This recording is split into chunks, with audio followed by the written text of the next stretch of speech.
ยอันนี้เป็นต่อหรือเป็นขอนเนาะบานเจ้าเบิงเออเฮ้ยคักขนาด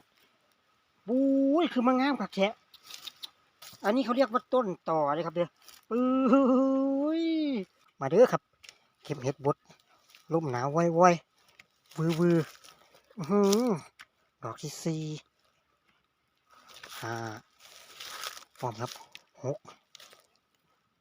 เจ็ดโอ้ยยังหนุ่มๆเลยแปด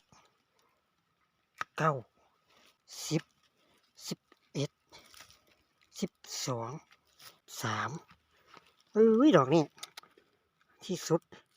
14อุ้ยอันนี้15 16เอ้ยเผลอเวอร์17 18อุ้ยเอา19ครับดอกนี้